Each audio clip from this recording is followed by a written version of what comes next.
Something I want to share in this video is the idea that dreams can come true. With hard work, preparation, dedication, a little bit of courage, things that you could dream of, things that you can hope to do one day can actually become a reality. This podcast, it was just an idea. It was just a thing that I wanted to do to be able to have a conversation with people. By no means did I imagine having some of the guests that I did when I first started this. I just hope to be able to consistently have a few good conversations. I didn't really think much of it besides that. I had no real ambition of wanting to make it what it is today, but through continual conversations with people and feedback that I get from people that listen to the podcast and the benefit that they get from it, and what I get out of talking with these guests and the personal benefit that I get and the connections that I made has really shifted the ambition that I have towards this podcast and what it can be and what I believe it can become. After 50 episodes and, determination and, consistency, I finally was able to have a conversation with someone that is truly a big role model for me in the space of cinematography, an ASC cinematographer, Sher. And this was a idea that I had in my head, I'd say maybe a half a year ago when I met him for the first time at the screening of I Think I'm Sick. And when I met him in my head, I knew that I wanted to have him on my podcast, and I knew that Joker 2 was coming out at a certain time, this fall. And I wanted to do everything that I could leading up to that to make this podcast something that was a viable option for him to say yes to, and not just some, rinky-dink show that, might not reach anybody. I think that over the months of me wanting to have him to actually recording, I built enough of a following for it to be a actual viable resource for him to share his experiences on Joker, share his business of shot deck and his journey as a cinematographer. And what I said in the beginning about dreams do come true, I've been manifesting this moment of having him on my podcast for months, and finally it happened.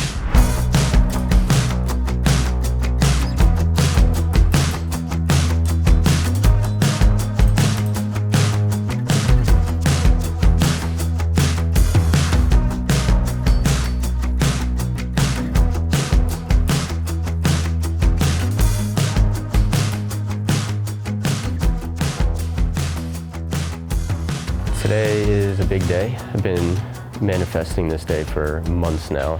Sher, an ASC member, shot all the Hangover movies, Garden State, all the Joker movies, Godzilla, The Dictator. He's done a crazy amount of movies. And I'm having him on the podcast today. Got a really cool location, got an amazing crew working with us today. And it should be great. Been preparing for it for a while. So there's nothing to worry about. Just have a conversation. This is the most amount of crew that I've had for a podcast episode. Normally it's me and maybe 1 to 2 other people, but I think we have a total of six or seven people that are coming on to help. And this is the first time in a podcast format, but also in any format that I'm bringing on a DP. Obviously I DP, that's my job, and I was planning on doing this one, but Tomer, who's actually going to be the DPing, cam op, who's supplying all the camera equipment, kind of pitched the idea to me for him to do the job. And initially I was a little hesitant because I've never really done that before. And I think because of the maybe pressure I felt on this one and making sure that it was visually the way that I wanted, I was a little hesitant. But I kind of just let go and recognize that I can trust people. And as long as I have some, vision of how I can explain what I want to him and the look and the general feel, I'm confident that he and the other people will be able to deliver it. And hopefully that'll alleviate pressure. I don't know, maybe it'll cause more pressure for me, but we'll see as it goes through. But I'm really excited to kind of stretch myself that way and see what it's like not to be in charge of that department. Hey, how's it going? Yo. I'm Carlo. Good to meet you. Scott, right? Yes, nice sir. to meet you. How you doing? Hey. What's up, bro? What's up, man? Good to meet you. Thanks for helping out. Of course. Appreciate it. Yo. Nice to actually meet you. Yeah, man.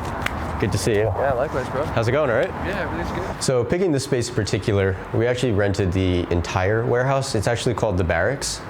It's owned by Jacob Owens, Thomas Tauher, and that was just Thomas before. And he's giving us the space, and I was initially gonna use the big warehouse because I thought that would be a really cool look. But then when we scouted it yesterday, I realized that the sound is not good. It's really echoey. You hear the street. You can't control the lighting as much. So when we looked through the different studios and spaces that they have here, I don't know, this one kind of lended really well to maybe like the Joker-ish kind of vibe in a way. And it's a little bit more controlled. Sound is gonna be a lot better. Lighting you can control through the windows. And I think it's gonna be a little bit more of an intimate experience, whereas the warehouse is a little bit bigger, a little bit more grand, so it's a little less intimate. So I'm hoping it works. So we're gonna see. Honestly, I feel like it's gonna be good either way.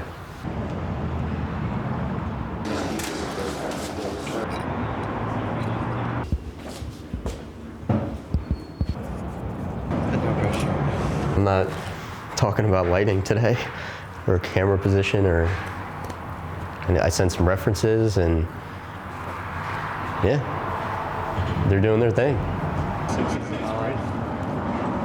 Shooting a two-person interview for a podcast with Sher and Giancarlo Stigliano, and we're shooting in kind of like a detective room.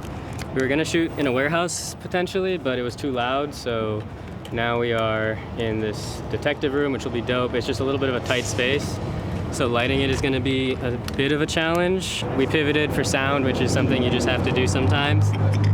And now, I mean, the new space looks cool too. Once it's lit, it'll be less stressful, so we'll see how that goes, but I'm excited. We're also shooting on the rehoused Minolta lenses. I got them rehoused by TK Lenses. This is the 35, which is pretty. The 58 is awesome. It's a 58-1.3. That's beautiful. So look at this thing. For this project, we had a 3-cam setup. We had 3 FX6s. One was a 2-shot wide, one was a single on me, and one was a single on Larry. When the DP, Tomer, showed me the lenses that he had, these old rehoused Minolta, I was immediately stoked on using it because normally I use these Sony G Master lenses, which are fine, but I wanted to create something different, and I think he understood what the goal was, and using those old Minolta glass really shaped the way that this looked and created a unique, distinct look that I haven't really been able to accomplish yet on other podcasts. Doing sound, I'm so excited. I haven't worked with Carlo since we were 19 years old. It's gonna be pretty chill today, just 2 inputs, 2 guys. It's gonna sound great. Running right into the Rodecaster, so we're getting a direct feed through channel 1 and 2, which is going to record to an SD card. That'll be our primary audio recording, and then secondarily we're running a USB-C cable from the mixer to the laptop, which is running Ableton, so I'll have a backup digital copy as well.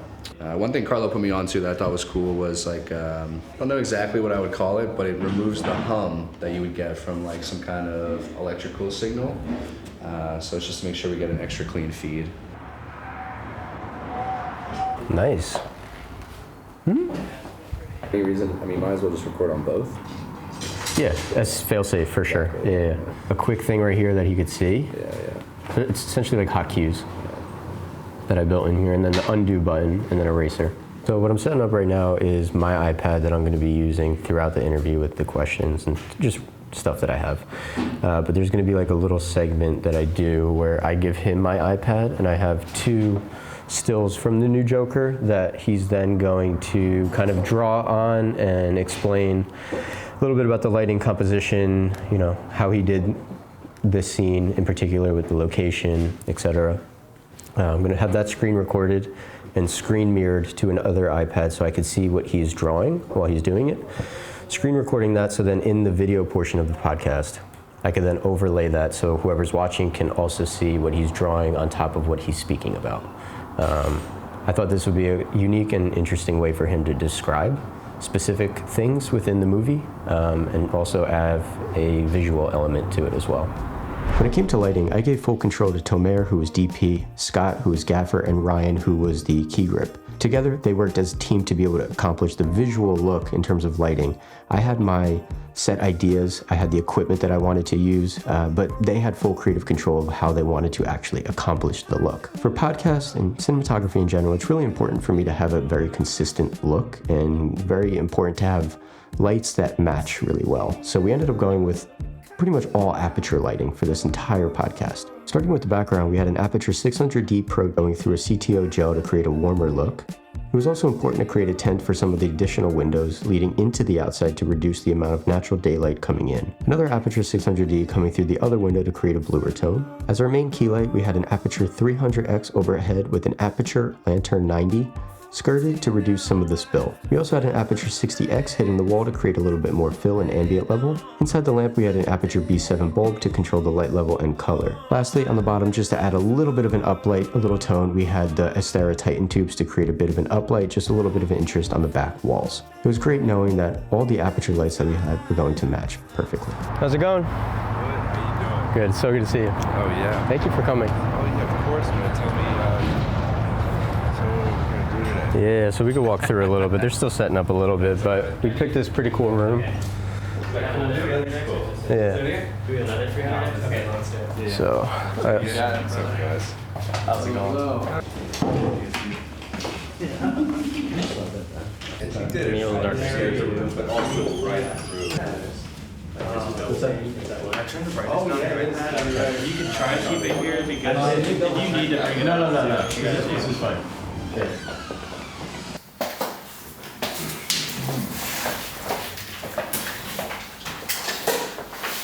I'd like seeing it written as well. Yeah, you want me to move somewhere? No, you're good. Can I just see you looking at Carlo? Sher, welcome to the Creative Gap Podcast. It's good to have you. It's sort of sometimes referred to as like the 11 o'clock number. And it's like a section of the movie in which they go through a bunch of like, sets and sort of a musical, almost a montage. And to sort of get to a place of moving forward in the same direction. But it's interesting because, we're competing against each other on some level. You know what I mean? Yeah. One's a blessing, and take advantage of that blessing that you can do anything you want. So to be able to accomplish this episode, I wanted to go a little bit more above and beyond what I normally do. And there are certain episodes that I do these in-person podcasts where I rent a space and I try to make it look as good as possible. And this was no different other than I wanted to elevate it a little bit more. I had a phenomenal team that was willing to help me create this. Some people dedicated their time to be able to help create this, donate gear.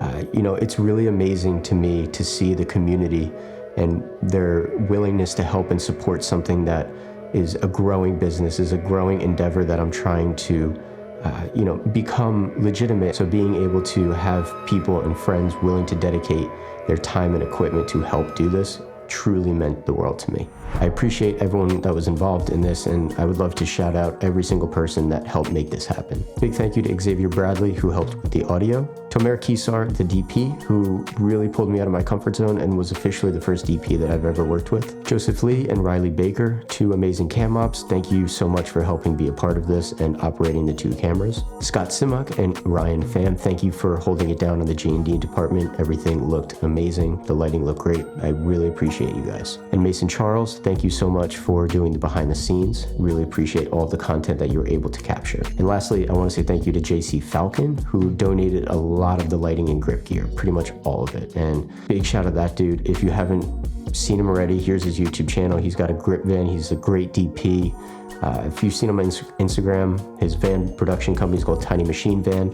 I highly recommend checking JC out. He's got a great YouTube channel as well. I hope that this podcast and the conversations that I'm having are really resonating with you guys and you're enjoying the growth of the episodes and the quality improvement as I continue to evolve the episodes.